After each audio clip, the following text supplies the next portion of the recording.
마침내 바벨론의 멸망에 대해서 좀 더 구체적으로 하나님께서 말씀을 하십니다. 구체적으로 하나님께서 말씀을 하실 때에 41절에 나타나는 말씀을 보면 41절에 보라 한 민족이 북쪽에서 오고 큰 나라와 여러 왕의 충동을 받아 땅끝에서 일어나리니, 이 말씀을 보면 북쪽에서 한 민족뿐만 아니라 여러 나라, 이 민족들이 올라오게 될 거다. 이게 누구냐면 메대와 바사입니다.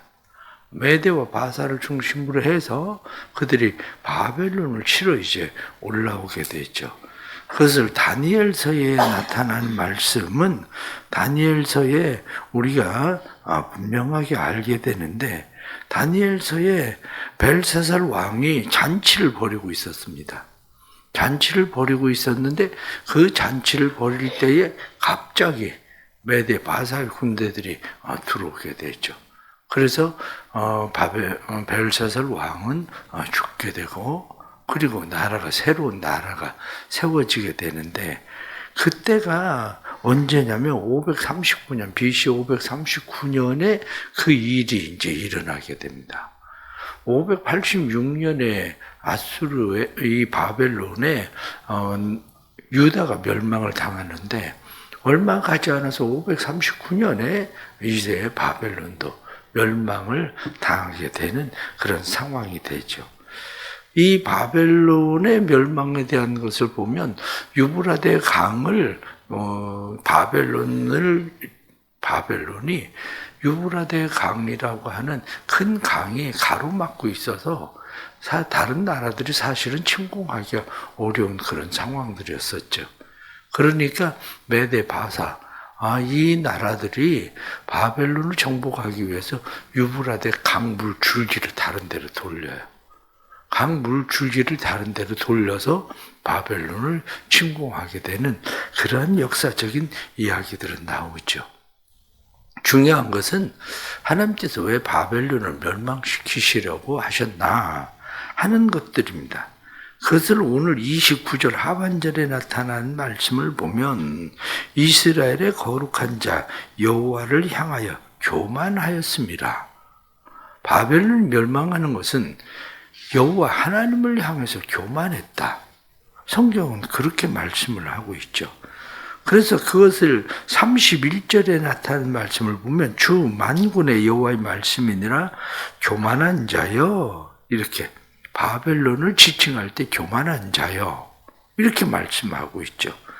그러면서 그 뒤에 32절 말씀 보면 교만한 자가 걸려 넘어지겠고, 이렇게 하나님께서 올무를 두시고 하나님께서 무기 창고를 여시고 하나님께서 이 일을 행하시기 시작하니까 교만한 자 바벨론이 결국에는 멸망을 당한다, 이렇게 말씀하는 거죠.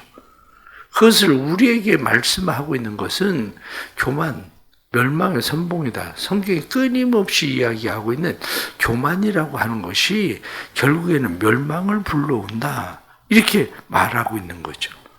결국 바벨론 사람들이 늘 하고 있었던 생각은 어떤 생각을 가지고 있냐면, 누가 나를 넘어뜨리겠는가? 바로 그겁니다. 우리를 넘어뜨릴 수 있는 것이 아무것도 없다. 왜냐? 우리는 세계를 향해서 뻗어나가는 나라고 우리는 넘어뜨릴 수 없다, 이렇게 생각하지만 하나님께서 바벨론을 향해서 말씀하고 있는 것은 너희가 너희 주제를 모르는구나. 너희는 너희 스스로가 주체가 아니라 너희는 내 손에 있는 작은 연장에 불과한 거야, 이렇게 이야기를 하는 거죠. 그들을 하나님께서 연장으로 사용하실 때에 성경은 무엇라고 이야기합니까? 하나님께서 그들을 연장으로 사용하실 때에 그들은 마치 망치와 같았었다는 겁니다. 그런데 망치와 같았었던 그들을 하나님께서 부서뜨리는 거죠. 29절 3절 말씀 보면 온 세계의 망치가 어찌 그리 꺾여 부서지는고? 이렇게 말하는 것처럼 망치는 그 손에 들려있는 자에 의해서 무엇을 깨뜨리고 부수고 망치는 못을 받기도 하고 이러는 데 사용되는 것이 망치지, 망치 자체에는 아무 힘이 없는 겁니다. 사실은. 그런데 바벨론은 스스로 생각하기를 우리는 망치야, 우리가 뭐든지 다 할 수 있어, 이렇게 생각하는 그 교만, 여기에 빠져 있어서 결국 하나님께서 너희의 망치 그것도 내가 부숴버리겠다, 이렇게 말씀하시는 것이 바로 예레미야 50장에 나타나는 그런 말씀입니다. 그렇다면 오늘날 우리가 바벨론의 이 교만을 보면서 우리가 다시 생각해야 되는 것이 오늘날 인간의 교만이 무엇인가? 이렇게 생각해야 되는 거죠. 사람들이 가지고 있는 교만이 뭔가? 오늘날 우리의 바벨탑이나 아니면 오늘날 우리의 바벨론이라고 생각할 수 있는 게 뭐냐? 이렇게 이야기할 때에 많은 사람들이 우려를 하고 있는 가장 큰 우려가 사실은 뭐냐면 AGI가 우리의 교만 덩어리라는 거야. 그런데 AGI가 결국에는 인간을 삼키게 될 거다. 모든 과학자들은 그렇게 전부가 지금 이야기를 하고 있는 겁니다. 사실은. 왜 그러냐? 처음에 모든 것들은 그렇습니다. 내가 무엇을 주장하고 내가 무엇을 할 수 있는 것처럼 생각을 하지만 얼마 가지 않으면 그것들이 우리를 잠식하고 우리를 한마디로 주관을 해버리게 되는 거죠. 얼마 전만 해도 한국 사람들이 외국 사람들을 보면서 참 이해하지 못하는 게 있었습니다. 이해하지 못하는 것 중에 하나가 뭐냐면, 슈퍼에 가서 과자 사고 뭐 물건 몇 개 사고 왜 저 사람들은 계산기를 두드려야 되나? 사실 별로 이해가 안 갔어요.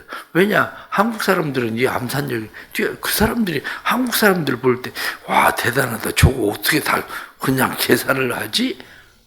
그렇게 생각했는데, 지금 여러분들 혹시 슈퍼에 가서 뭐 물건 몇 개 사고 머리로 계산해서 얼마인가 금방 계산합니까? 못해요. 왜냐하면 전에는 그게 머리가 자연스러웠어요. 그런데 지금은 한마디로 얘기해서 산수를 못해. 수학을 못하는 게 아니라 산수를 못해. 더하기 빼기를 못해. 지금은. 예전에는 뭐 동네집에 사는 사람들 전화번호나 아니면은 생일까지도 였는데, 그걸 왜 외웁니까? 핸드폰에 그냥 다 들어있는 거를. 그러니 때로는 내 전화번호가 얼마지? 내 전화번호도 몰라. 왜냐? 나한테 전화 걸어본 일이 없어가지고 내 전화번호가 얼마인지를 몰라. 그런 상황들이 벌어진 지금 우리의 삶의 모습들인 거죠. 그런데 그것을 과학자들은 뭐라고 이야기하냐? 인간의 뇌는 두부뇌가 됐다. 그렇게 얘기합니다. 앞으로 인간의 뇌는 점점 두부뇌가 된다는 거예요. 두부뇌가 되는 것이 굳이 지금 이제 좀 아이들 뭐 영어 공부한다고 뭐 애쓰고 어쩌고 하고 있는데 그렇게 안 해도 돼요. 지금 얼마 안 있으면 나오는 게 있을 겁니다. 그게 뭐냐면 안정이에요. 이게 얼마 안 있으면 나오는 안정이 뭐냐면 영어 공부 안 해도 괜찮습니다. 그냥 안정 쓰고 보면요, 한국말로 다 번역돼서 나옵니다. 그럼 여러분들 핸드폰 가지고 영어 그냥 보면 다 번역되잖아요. 그걸 단지 안경으로 안경을 렌즈로만 전환시키고 접목시키면 핸드폰 가지고 있는 핸드폰에서 안경으로 그냥 자동으로 보고 그냥 번역이 되게 돼 있어요. 왜냐? 지금도 어디 가면 핸드폰으로 이렇게 찍어보잖아요. 찍으면 기본적인 번역, 옛날에 가면 도대체 외국에 가면 이 메뉴가 뭔지 분간이, 그걸 고를 수가 없었어요. 근데 핸드폰으로 보면요, 메뉴 다 나옵니다. 한국말로. 간판도 찍으면 다 나오잖아요. 지금. 그걸 단지 안경으로만 옮기는 것 뿐이에요. 안경으로. 너무 걱정할 거 없어요. 그런데 문제는 뭐냐? 걱정은 안 하는데 인간의 뇌가 두부뇌가 된다니까요. 뭐를 막 잔뜩 담고 있는 것 같은데 이렇게 두부 꽉 쥐면 그냥 두부가 그냥 다 그냥 부서져 버리는 것처럼 인간의 뇌가 그렇게 단단하지 않아요. 이제 앞으로는 지금은 이런저런 막 사고하고 뭐 이런 염려하고 막 그러면서 인간의 뇌가 점점 단단해져 있는데 이제 앞으로는 인간의 뇌는 그냥 두뇌라는 거예요. 앞으로 인간 왜 애들이 굳이 지금부터 3년 지나면 학벌 파괴는 일어난다는 겁니다. 3년 지나면 왜 3년 지나면 학벌 파괴가 일어난다고 이야기하냐면 전기가 보급되는데 50년이 걸렸어요. 전기가 대중화되고 보급되는데 자동차가 대중화되고 보급되는데 40년 걸렸습니다. 그런데 우리가 사용하고 있는 인터넷이 보급되는데 15년 걸린 겁니다. AI가 보급되는데 2년에서 3년 걸리는 겁니다. 앞으로는 그 속도의 가속화가 모든 것들을 지배해버려요. 근데 그 중에 가장 위험하게 생각하고 있는 게 뭐냐? 바로 그 문제예요. 우리가 사용하고 있는 AI가 왜 바벨론이 되고 바벨탑이 될 거라고 이야기를 하느냐? 그건 다른 거 아닙니다. 더 빨리, 더 많은 정보를, 더 정확하게. 그래서 그리로 달려가요. 기본적인 가장 중요한 것이 뭐냐면 그게 하나님을 대체할 거라는 거예요. AI가 하나님을 대체할 거다. 왜냐? 전에는 걱정되고 그러면 기도했잖아요. 안 되면 변호사도 찾아가고 회계사도 찾아가고 그럴 것도 없어요. 이제는 회계사, 변호사 찾아갈 것도 없고 AI한테 물어보면 그냥 다 알려줄 거야. AI한테 물어보면 다 알려줄 거예요. 그런데 문제는 뭡니까? 문제는 다른 게 아니에요. 신학적으로 가장 중요하게 던지는 질문 가운데 하나가 뭐냐면 AI가 하나님의 형상을 대체할 수 있는가? 하나님의 형상을 돌볼 수 있는가의 문제예요. 하나님의 형상을 대체하는가? 하나님의 형상들을 돌볼 수 있는가? 지금은 사람을 돕기 때문에 AI가 하나님의 형상을 대체한다고, 한마디로 돕는다고 보는 겁니다. 그런데 조금 있으면 AI에게 던져지는 중요한 질문이 있습니다. 그게 뭐냐면 하나님이 사람을 만드셨을 때 주신 것이 창의성이거든요. 하나님이 사람에게 창의성을 주셨는데 인간만 창의성을 가지고 있는가? AI는 창의성이 없는가? 이 문제라고요. AI는 창의성이 없는가? 여러분들이 생각할 때는 어떻습니까? AI가 창의성이 없습니까? 그렇지 않아요. 지금은 인간이 입력하는 것을 가지고 무엇을 하고 있지만 벌써 AI가 창의성이 있다는 이야기가 무슨 얘기냐면 AI에게 물어보면 이미 거짓 정보를 내놓잖아요. 이 사람이 누군가를 알고 있어요. 제가 이미 AI를 사용을 하면 챗GPT나 제미나이를 사용하면 그게 내가 질문을 던질 때 내가 누군가를 알고 있어요. 그래서 이미 내가 질문을 던지면 목회자다운 질문입니다. 이렇게 얘기한다니까요. 아니 그놈이 나를 본 적이 있어. 뭐 어떻게 아는데 아니 목회자다운 질문이라고. 왜 내가 맨날 던지는 질문이 그런 거거든. 그러니까 아니 목회자다운 질문인데 이런 얘기를 아니 제가 왜 하냐고. 네? 알려달라는 거나 알려주지. 그러니 아니 얘들이 창의성이 없냐 이 문제예요. 인간만이 창의성을 가지고 있다고 생각을 했는데 이 AI도 창의성을 가지고 있다는 거죠. 그러면 중요한 문제가 있습니다.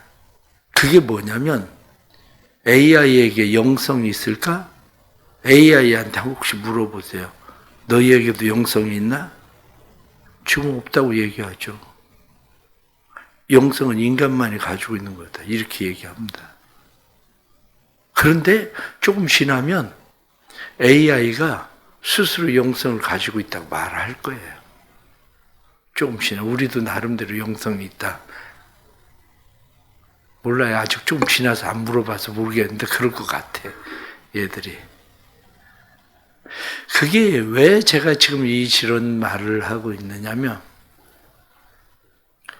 AI에게 인간이 집중을 하기 시작하면 하나님에게 가지고 있었던 인간의 영성은 모든 것이 그를 뺏기게 돼요.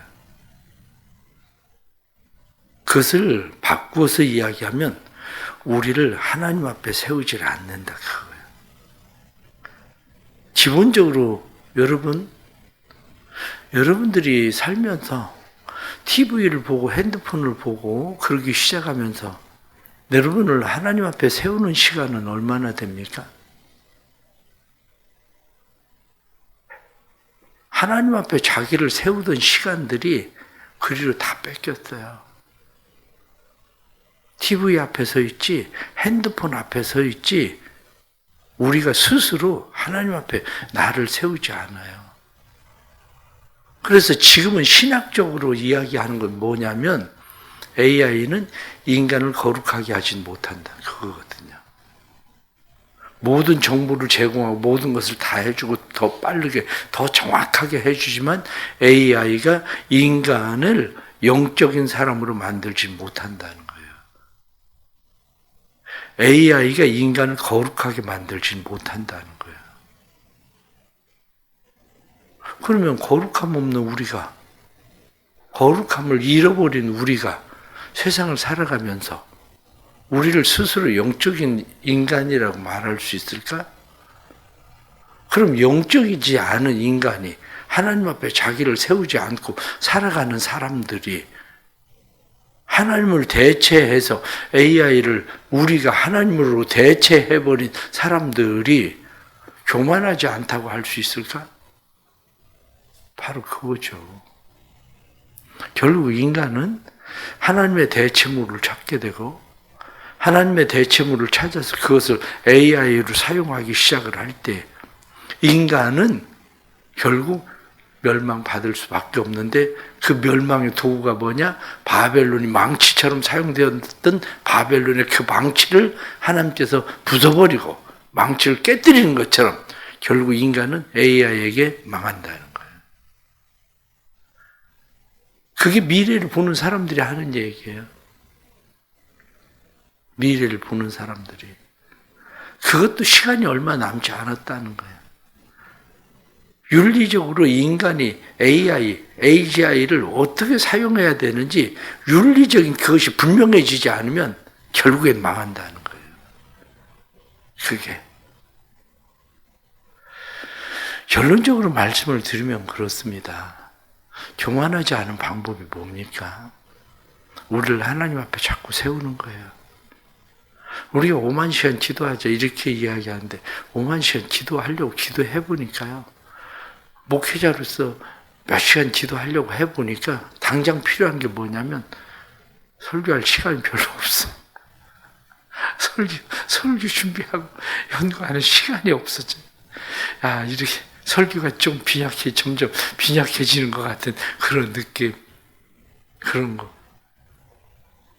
수도원 운동을 하는 사람들이 왜 하루에 3번씩 일과를 멈추고 그 사람들이 3번씩 모여서 기도를 합니까? 왜 하루에 7번씩 그 사람들이 모여서 기도를 합니까? 그게 기본이라는 거예요. 멈춤. 그리고 하나님 앞에 세움. 흘러가는 시간들 속에서 멈춤. 그리고 다시 자기를 하나님 앞에 세움. 이게 수도원 운동의 기본이에요.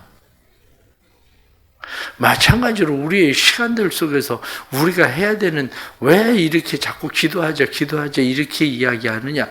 기도하자고 이야기하는 것은 멈춤이에요. 점점 우리 인간이 하나님 없이도 살 수 있는 것처럼 생각하는 우리 인간 스스로가 이젠 그것이 아니라 멈춤. AI처럼 빠른 속도들 속에서도 멈춰야 돼요. 멈추고 다시 우리를 하나님 앞에 세우는 세움, 그게 뭐냐? 그게 결국 예배와 기도입니다. 예배와 기도는 우리의 교만을 막을 수 있는 중요한 방법입니다. 예배와 기도가. 늘 하나님 앞에서 자신의 삶의 흐름 속에서 세상에 그냥 흘러 떠내려가지만 말고 멈추십시오. 그리고 멈추는 것만 아니라 다시 자신을 하나님 앞에 세우십시오. 그것이 우리에게 필요한 겁니다. 그렇지 않으면 결국에는 우리의 교만 때문에 우리는 망하게 된다. 바로 그것을 말씀하고 있는 것이 오늘 성경에 나타나는 그런 말씀이죠. 하나님께서 또다시 우리의 삶 속에 이러한 하나님의 은혜가 다시 회복되는 그러한 예배, 하나님의 은혜가 회복되는 기도, 그래서 하나님 앞에 우리를 세우는 은혜의 삶이 일어날 수 있기를 간절히 바랍니다. 기도하겠습니다. 하나님 아버지, 세상은 너무 빠르게 급속도로 흘러가고 있습니다. 인간 중심의 생각들, 인간을 중심에 둔 세계관, 이런 모든 것들이 하나님을 대체해버렸습니다. 하나님 없이도 우리는 살아갈 수 있을 것처럼 우리는 그렇게 생각하고 우리는 그렇게 살아갑니다. 그러나 이제는 하나님을 대체한 것이 AI가 하나님을 대체해버린 그런 삶을 우리는 만나고 있습니다. 주님 도와주옵소서. AI도 하나의 청지기임에 불과한데 사람의 손에 들려있는 건데 그것이 어느 날 갑자기 사람을 대체하고 스스로 사람의 자리에 앉아버리는 날이 얼마 있지 않아서 우리에게 다가올 텐데 우리가 하나님 앞에서도 그렇게 되면 결국 망할 수밖에 없다는 사실을 우리가 다시 기억하고 하나님 앞에 서기를 원합니다. 세상의 빠른 흐름들 속에서 우리를 하나님의 사람으로 하나님 앞에 세우게 해주시고 거룩함으로 하나님 앞에 세우게 해주시고 하나님을 기억함으로 하나님 앞에 세우게 해주시고 그래서 우리의 삶 속에 일하시는 하나님을 보게 해주시고 우리가 하나님의 청지기들임을 기억하고 살아갈 수 있도록 은혜 베풀어 주옵소서. 살아가는 교회를 축복하시고 교회 가운데 하나님 은혜를 베풀어 주셔서 교회가 영적으로 깨어있는 교회, 살아있는 교회 되게 하시고 교회를 통해 주님의 나라가 세워지도록 도와주옵소서. 오늘 하루의 복된 삶, 주님께서 주시는 은혜가 삶의 풍성함으로 나타나게 해주시고 하나님의 선하신 뜻을 이루게 하시되 특별히 5만 시간 기도 대행진을 통해서 성도들이 수시로 하나님 앞에 자신을 세우는 일들이 있게 해 주옵소서. 다음 주일은 또 목자 헌신 예배인데 목자들에게 은혜 주시고 목자들이 사랑하는 양무리들을 잘 돌보시는 목자들 되게 해 주시고 그래서 목자들을 통해서 주님의 나라가 온전히 세워지도록 성령님 도와주옵소서. 함께 하실 하나님을 기대합니다.